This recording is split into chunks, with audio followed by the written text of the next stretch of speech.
Strap on, because this week we're giving you a behind-the-scenes look at how we do tenant screening, which enables us to scale to doing a lot of units with a very small group of people, team of people, very small team of people. That's what I wanted to say.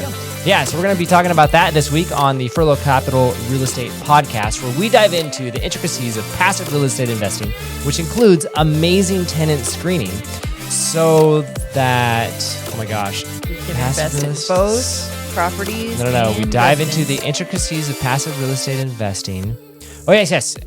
I got this. And our mission is to equip people to invest wisely in both properties and residents, which includes screening, so that together we can build wealth while improving housing. Oh, man. Whew. It's a lot harder than it looks. Anyways, yeah. I'm not Jesse. I'm James, and this is my wife, Jessie. I'm Jessie. Wow. It's going to be like that tonight. That was reminding me that I made strawberry rhubarb bars. I know. That's all I can think about right now. But yeah, it's kind of it was a brand new recipe that a neighbor walking by commented on the rhubarb. And I was like, I need some recipes. I don't know what to do with this. So she brought some. That's awesome. And so it was a new one. So I followed it. Kind of. Okay, kind of. That sounds about you. For those of you who don't know, Jessie rarely ever follows a recipe. And if she does, she only does it once. And then from there on, we're off to something new. I feel like someone created that recipe. This is like probably not. Okay, you got like 10 tenant seconds. Screening at all. There's a tie-in here. Okay. I feel like someone created that recipe for themselves. And they were like, yeah, this is the way I like it. And I make it, and I'm like, no, that's not the way I like it. Okay. Like, I would do this differently. You know, it's similar to tenant screening. You know, like we have our own. Yeah, tie this in for me. Like process and recipe. But you follow that one the same time every time. I do, because it's really good. Back in the day when you did I did back in the day because we fleshed it out to be very effective. Yeah. And I there's a couple of recipes. My mom's banana bread recipe, I do not mess with that one. Okay. Because it comes out good every time if you follow the recipe. Okay. Certain other things, I'm like, nah. So you would say tenant screening is your banana bread recipe. That makes sense. I have such a recipe for it that I actually gave it a name. And I called it the solid. Oh, yeah, I remember this. Yeah, the solid screening method is what I called it. And solid was an acronym that I can't remember, so it's not that good of an acronym. But let's see. Super awesome with an O. No, I wrote it all down. We'll go through it. They're not in order, which is part of my problem. So I got it. Oh, no, we're good. It's systematic. It's objective. It's lawful. You got to be interested in your answers and discerning at the end. Yeah. That's a great acronym. I remember that now. Yeah. So ultimately, do you remember what our big goal is? Like, what are we trying to do through the screening method? Good tenants. Yeah. Not good. It was like responsible. Yes, that's it. Find responsible tenants. Yeah. But we define that three ways. That's what you were headed down. Yeah, it was something like... It's like quizzing you on what makes a responsible tenant is like they paid their rent on time. And in full, yep. And they communicate. Yep. And and they take care of the place. Yep, there you go. Yeah, they take care of the place. They pay their rent on time and in full, and they communicate appropriately with ourselves and other neighbors. Yeah. Yeah, so if they do that, they're deemed responsible. But that is very squishy. And so you have to have... Yeah, there's lots of different ways. You have to have, someone argue, a systematic, objective, lawful, interesting, discerning way in order to determine what those things are. Yeah, so you have to measure that. That's what we would take them through to do it. So step one in this process, and part of my objective here is to show you how amazing we are, and you to the point where you go, man, I want to hire you to manage my properties for me, or to say, okay, I understand what James is doing as the asset manager / property manager for any investment that I'm in part of where we have, where we have tenants. That's why we're sharing this. And I just think it's really good information. If you do decide to go off on your own, good luck. But this is kind of what's involved for it. So step one is you got to create objective and lawful screening criteria. Because that's part of the thing, right? In Oregon, anywhere really, you have to have a set of criteria that you judge everybody against equally. Otherwise, you really can fall into trouble with discrimination laws. And so you have to, they could be, I almost said they can be whatever you want. That's not true. But they can be a lot of things as long as you are consistent. So like, for example, you can't have one person where you go, yeah, I want you to be 2 times the rent. And then the next person be like, actually, you're like 5 times the rent because I didn't like the way your car looked. Like that's not, you can't do that. Nope. So you kind of got to establish it ahead of time. And then you can actually give it to people. And that's actually, for me, it's helpful because if people are interested in a property, I'm like, sweet, here's my screening criteria, FYI. Yeah. And so they just know it ahead of time. Mm-hmm. And I know that was super helpful when I was screening tenants back in the day. Yeah. Because I think actually it was very measurable. You know, I could just go down the checklist, and I think we actually put a score, you know, for each one of them. It was like that you get a plus mark. Yourself, but yeah. Oh. This is criteria, right? This is what you'd share with other people, not the screening. Not our. What you call that? Yeah, I don't know. That's a different step. Yeah, is that not discerning? our scoring. We had a scoring system. We had a scoring system, We'll which is, I mean, you look at the same things, I guess, but the criteria. The criteria is. Yeah. Here's what we're looking for. But we would talk about things like their income. Yep. What the requirement for that was. We would talk about their credit history, their rental history, their criminal history. We talk about pets, smoking, whether or not they met occupancy guidelines, and just if their information was either false or incomplete. Yep. And I think I've definitely hit people who have income issues, credit issues. We did hit one with rental history issues. I remember that. A lot with criminal history. Some with pets. The interesting one with pets is they may or may not mention them if it's a comfort animal. Because it's not a pet. Yeah, I know, but I still need to know about it. Smoking, definitely have people try to lie about that one. They only smoke outside. Yeah. Or they just don't mention it at all. Answer. Yeah, or I only do it when I'm stressed. That's my favorite answer. And I was how like, well, often how are you you stressed? stressed? Just once or twice a day. Like, oh, okay, cool. Oh boy. Occupancy guidelines. Oregon actually predefines that for you. It's 2 per bedroom plus 1, but you got to make sure that they hit that. And then the false or incomplete. I definitely have had people, at least incomplete, maybe not false, but incomplete for sure. Yeah.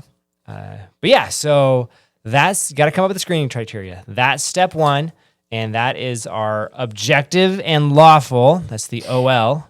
Which I'm remembering we had somewhat of an idea of a screening criteria when we very first started, and like I remember adding things to that list. Where it was like, okay, we set this as an income requirement, but that didn't really get us what we wanted. I think we need to adjust that portion of it. Yeah, I think when we first started, our very first one, we didn't have anything. And then, we learned a lot on that one. Yeah. But then our second one, we set it at 2.5%, or 2.5, their income had to be 2.5 times the rent. Yeah. And that was an interesting one because he was fine most of the time. Right. Except it seemed like every 4th or 5th month, something would happen and he just wouldn't have the funds to pull it off. And then he would be delayed. And then it was like, it just seemed like he was always on the edge of not being able to make it. Yeah, it wasn't quite enough, or there was just not great planning with emergency funds or things like that. Again, he just didn't have the margin. I think that was his biggest problem. Yeah. It was just super tight. It was like 1 month, his cat got sick, had to go to the vet, and he decided to pay for the cat instead of pay for us. Another week, something happened. But that was the same guy who I remember he was talking about struggling, and we walked into the unit, and it was like, it was so hot. I'm like, dude, turn your heat down. I mean, it was mid 80s in there. It was unreal how warm it was. And I was like, and it was like, he had his television, big television with cable going, and he had his phone with internet. And this was not like today where everyone has a smartphone. This was the beginning part of it. And I just remember thinking man, I don't feel that bad for you, dude. Turn your heat down. Unbelievable. Yeah, I was glad he was paying for it. All right, so that's step 1, right? And that part's critical. You got to do that, and you got to be okay to morph it over time as you do learn stuff. You can't be super rigid in it. Yeah. The next step. So here's what I do now. I set up the criteria, do an ad. People see the ad, and then they reach out and say, "Hey, I'm interested in getting it." I go, "Sweet, apply online. That's my next step. I don't actually talk to them. I don't interact with them. Yeah. I just go, yep, do it. It's free and I don't charge. And that's for a few reasons. But really, it's just like to get people in so I can learn about them. Then my very next step is to ask then I call them on the phone and I essentially do the pre-screening. It's not really pre-screening anymore. It's like now the way I frame it with them is I go, hey, I just want to clarify a few things on your application. And that's where I need to be interested and discerning. Right? Because when I see stuff, I go, oh, it looks like you worked for whatever. How long have you been there? What do you like about it? Are you still going to keep going? That kind of stuff. And you got to be discerning about their answers. So like, for example, I had one where they barely qualified on the income piece. Like it was super close. And it was boyfriend, girlfriend, I think. And, but they barely qualified with his income alone. They barely qualified. Like they were slightly below it. It was something like, it was super close. And I remember her being like, well, I'm looking for a job. And like, once I get a job, we'll be totally able to afford it. And I was like, yeah, 100%. I get that. But I told them, I was like, okay, I'm concerned, it might take a while to get a job. So I'd love to see like your, just to show me a budget on what you plan on doing, which that one was nuts because they spent like $200 a month on internet expenses. Holy moly. Well, it was because he did some Twitch gaming stuff and he had to have a fast upload speed. And so they paid for it. Interesting. I was like, yeah, okay. But then she was like super gung-ho to be like, yeah, look, I'm looking for a job. Here's my resume. And this, we already told this story a little bit. She goes, yep, here's my food handler's license. Here's my marijuana handler's license, which I was like, that's a thing. I didn't even know. But that's where it was like discernment, right? And I suddenly went, oh, interesting. So I see this. So does that mean, I think at the time I was super awkward about it. I was like, so do you partake? And that was her answer where she goes, only when I'm stressed. And I was like, oh, okay. Well, how often are you stressed? And she was like, yeah, once or twice a day at least. And I was like, awesome. So you regularly smoke. So awesome. Cool. But you got to have that level of like interest and discernment to see that kind of stuff and to go, I want to ask more about this. I'm interested in this part. I had one, actually it was yesterday. Yesterday I was talking to a guy renting out a room and he's got a dog, but it's a service animal. Yeah. I'm like, okay, got it. But it was one of those where I just told him, I was like, hey, just straight up, like, this is a bedroom. Like, legally, that's right. 100%. You can rent, not a problem. I just want to make sure you're okay with this situation because it's a bedroom and your dog's kind of going to be like inside all day. And like, I don't know how he's going to go to the bathroom. Like, I just got questions. Yeah. And again, that's that interest and discernment. And ultimately he said, oh, okay, I see what the situation is. He was thinking it was more like, almost like not a fraternity home, but one where it's like, yeah, I have where I sleep, but it's a shared home. Yeah. And my dog can just roam around wherever, and he's like part of the family. And I just would leave my door open, right? And I'm like, yeah, it's not really that. And so he opted out. He's like, yeah, okay, I understand. He was like, no, I'm good. Yeah. I was like, all right, I'm, cool. Because my owner doesn't actually want dogs, and I told him, I was like, you may not have a choice on this. Like, this is how. Welcome to Oregon. And so, but again, it's like you got to have interest and discernment when you're doing it. I love the phone interview stuff. It's super helpful. You don't actually know this, but I've even streamlined that part a little bit more. Like after they've given you the application and you're calling them, that portion? Yeah, well, it's actually, so they submit an application. And now what I do is I have a pre-canned text message and email that I send to them saying, hey, awesome, saw this, thanks for applying. Would love to set up a time for us to talk. Here's my Calendly link to send it to. Because that was always a pain in the butt to try to coordinate that time. And I always felt like I was a little beholden to when they were free. And it's kind of, it flips it a little bit where I'm like, yep, you schedule it with me. And it's like, I forget what it is. It's like a 20-minute phone call. Yeah. And it goes to 15 minutes. And it's like, they can schedule any time from like 2 hours out for the next like 2 days. That's it. And that's actually worked really, really well. Interesting. I've really enjoyed that. Yeah, you have mastered that whole Calendly thing.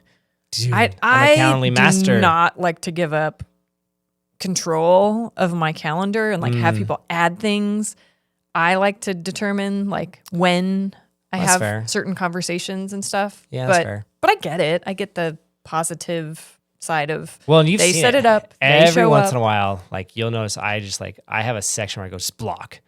And that's my signal of like, I just needed to be busy here because I didn't want to meet at this time. Like, for example, today, right, I was I was looking at a new property to manage, and then we had this scheduled tonight, and there was like a 2-hour block in between. Right. And I was like, I nope. don't want something there. Yeah. No, not happening. So I just blocked it out. And that just guarantees no one's going to schedule during that time. I mean, you can also do time limits and whatever, but yeah. Sure. So I do that phone call. We chat on the phone, and it's usually pretty quick. And then we do the tour.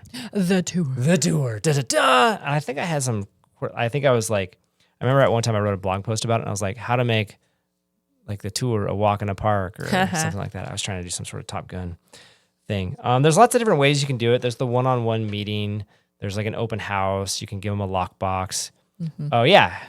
6 tips to make the tour a walk in the park. Yeah, it was in this thing that I wrote. I wrote this whole guide to help people do it on their own if they wanted. So now I just follow my own guide because that's what I do. But I don't do the open house piece anymore. Yeah. Just because I only do like 1 or 2 tours because of how I've set it up. Right. I'm not it's people, they've already applied. You've already had a conversation with them. Yeah.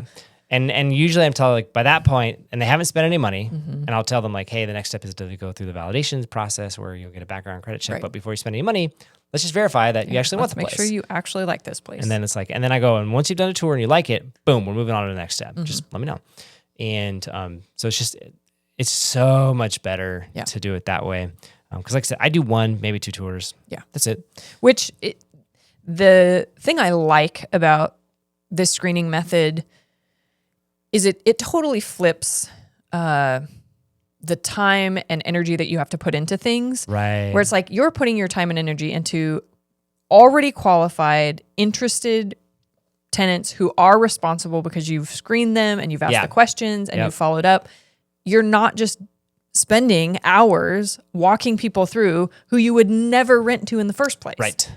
So it's like, I remember when we kind of flipped that model.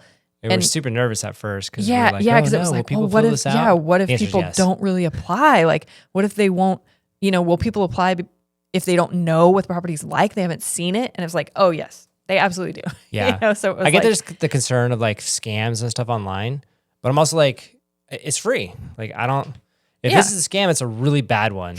Right? Yeah. You're not, I mean, I guess you give us some contact information, but. Yeah. I do a couple things for the tour. Now I carry pepper spray with me. That used to be a thing. Yeah. Yeah. I remember. I made that change. I've heard enough stories where I'm like, I should probably do this. It's not a huge deal, but it's a safety thing. The other one is don't point out features. Don't go like, and this is the kitchen or here's the refrigerator. Like if you're going to point out anything, talk about benefits. But I usually just kind of hang back. I just I let them in. And then I go through and I flip on all the lights, all the stuff like that. And then I'll just kind of hang back and just semi-follow, just kind of hang out in the room, let them do their thing. Just kind of give them the space because that's what I would want. Yeah. And so that's... Just be there to answer any questions. Yeah. So it's not a big deal. I've tried the lockbox method where I just tell them, hey, there's a code on the lockbox, go for it. I find that's a very low hit rate. Like if I give the tour, I tend to... people say yes and they want to move forward. If it's just a lockbox, I found a low percentage of people want to take that next step. Really? Yeah. That's interesting. Yeah. It's kind of a bummer, especially when it's in Sweet Home. Personal touch. Because it's like being there with an hour them, drive, or? one way. Yeah. Yeah. There's something about me being there. Are you sure it's not just because it's Sweet Home? Nope. I'm not, because I have not tested it anywhere else. You haven't done the lockbox? No, the thing about Sweet Home that was hard was it was 200 square foot tiny cabin. Well, and people would that's show probably up, more the case. I would drive 50 minutes one way. They'd walk up, like look through the window and be like, wow, that's really small. Probably like, too small. Tried to explain this. And I would like, awesome. Well, thanks for coming. See that in the pictures. Hop back in the car and go 50 minutes back home. And I was like, oh my gosh, what am I doing with my life? And so now I have a floor plan with measurements. And when I get on the phone with them, I am so emphatic about it. I'm like, this is small. Very small. Here's what I want you to do. Take 4 steps in one direction. That's the width. Okay. Now I want you to take whatever it's like 6 or 7 steps. Yeah. The other way. That's the length of it. I really want you to really visualize And then that's after they go, oh, okay. Yeah, I get it. Or like, they go, oh, that's really small. I'm like, cool. If they give me the, oh, it's really small, I'm like, all right, let's do this. Drive by, peek in the window. And then if you're still, I'm like, you'll see the entire thing. Like you'll see the place from the window. Like if you're still interested, let me know and we'll go from there. But, it's a thing. That's an interesting property. Yeah. Maybe a video would help with it. I don't know. I feel like there's opportunity to streamline the tour as well. And I haven't quite cracked that nut yet, but I'm going to get there because we're getting closer with VR and videos and all that stuff. So I'm getting there, but not quite yet. Yeah. Step 4 is the lawful application. Oh yeah, dude, I did this backwards now. So my step one is now the lawful application of the rent. General rule of thumb, allow everyone and everybody to fill out an application, right? That's everyone's welcome to apply. You never say no, otherwise you get in trouble for steering. And so I'm like, 100%. Now, I do not offer a paper application. I only offer it on the website. That could potentially be an issue, but I'm also like, no, they're like, this is how we operate. Like, there's no rule that says it has to be a paper application. So I don't do it. I suppose if someone requested a printed copy,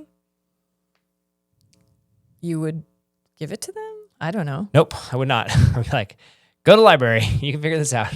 Oh, yeah. Yeah, that's true. We would just tell them you can print it yourself if that's what you prefer. Yeah, no, I go, this is the way to do it. And then you would scan it and remember give it back when we first to got us. started, I was super pumped when we had an online application.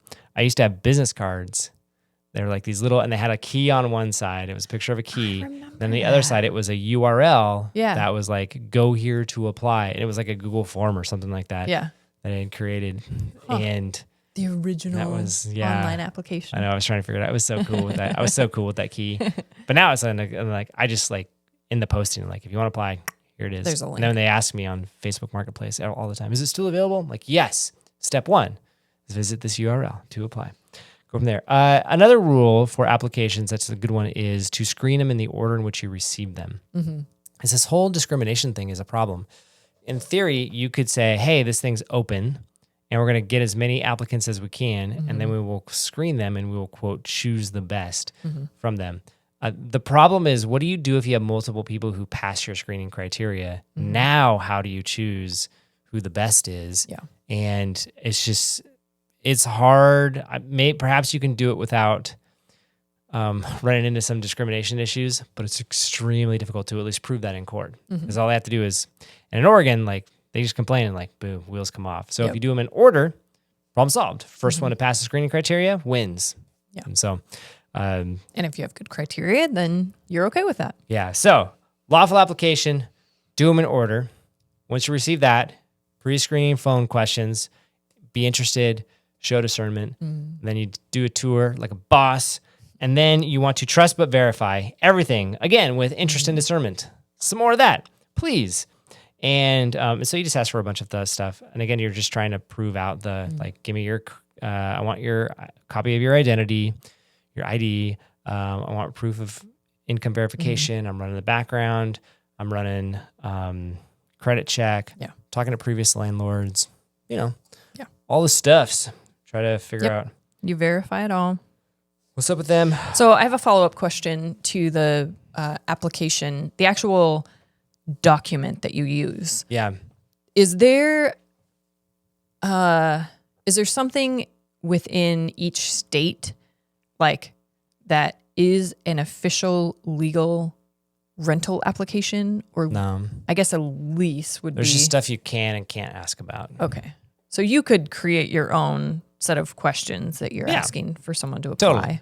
Yeah. Do you have to run a background and credit check? No, you don't have to. I mean, I didn't think you Oregon did, but would it's love it like, if why you- would you not? They would love to make that out. I think I may be speaking out of turn here, but I believe in Portland, you're not allowed to run a background check anymore. Really? Yeah. I So think interesting. there's something like that. I may be wrong because I don't have anything in Portland. Or if you but do, you can't. you can't hold it against them, or like you can't use it as a screening criteria in the same way that you can't discriminate against skin color, race, Wow. orientation, all that stuff. Interesting. So yeah, they're just trying to get rid of the background, the criminal history piece as well.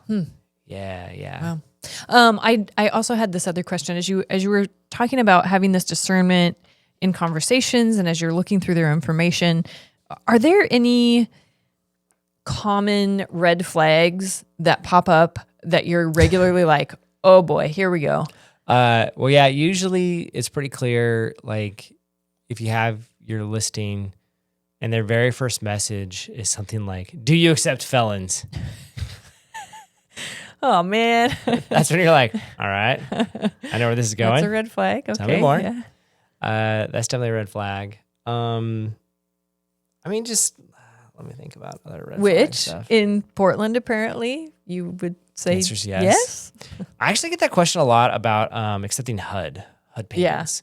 Like, do you accept HUD? I'm like, yeah, I'm in Oregon, legally Yeah, required to. you have to. We all do. And I actually usually reply with that. Right. Because in the back of my head, I'm always like, is this some sort of like fair housing test? It's like, is someone pretending to apply? and so I'm always like, we're in Oregon and we're required by law to accept HUD. So yes, I and every single other landlord accept HUD. Okay. And Let me help you out here. yeah, to which I think they're like, really? I didn't know that. I had one person who was like, really? I was like, yep, here's the link to the statute that says it. Yeah. Like, yeah. But even if I didn't, I think I would because in general, they're okay. Other things that are red flags.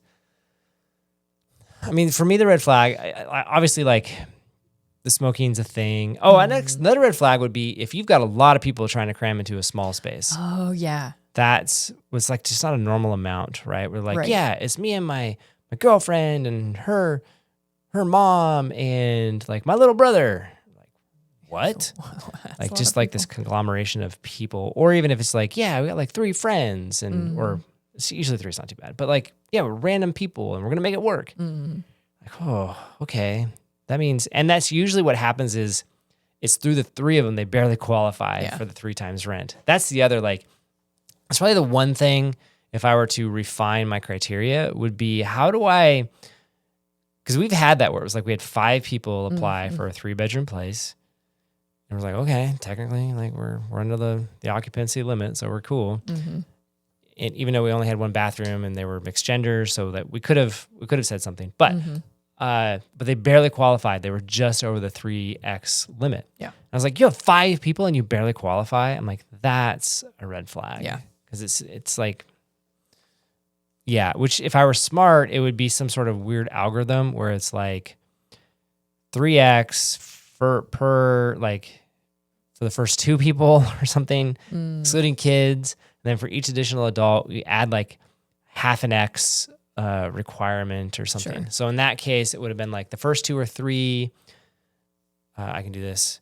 Then it would have been 3.5, 4, 4.5. So I would have done like a 4.5 times, which they would have never qualified, which is part of the, like, I'm like, yeah, good.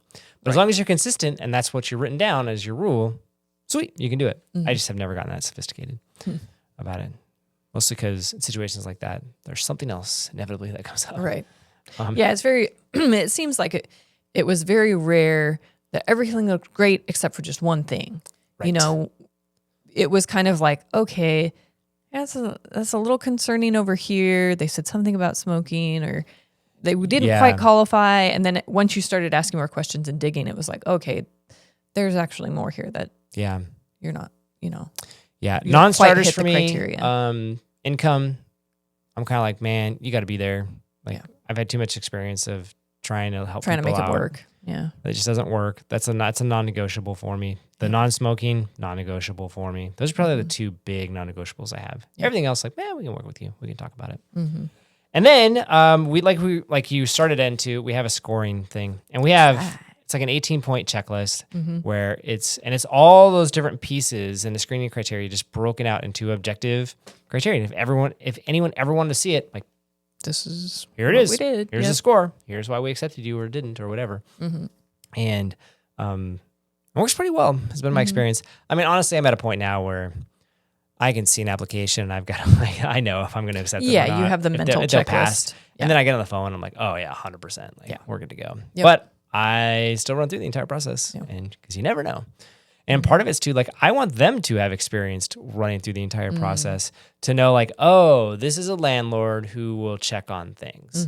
He doesn't just take me on my word. He cares about process and doing things right. Like, I want to send that message. Yeah. And so even if I kind of know the answer, I do it anyways. Yeah. Don't care. Just So there you go. That's a little inside backdoor, what did I call it? Behind the scenes look at, I don't know. Behind the scenes look on what we do to screen tenants. It's a process, but I find if I put a lot of the work in up front to screen tenants well, then it makes everything afterwards just that much easier. Yep. So there you go. All right. Well, if you are, I don't know where we're going with this. So that's it. So if you're interested in having us screen tenants for you, whether as a passive investor or as a property manager, would love to chat about it because I do think it's a fascinating process. So with that, you can check us out at furlough.com. And thanks for listening. Have a great day.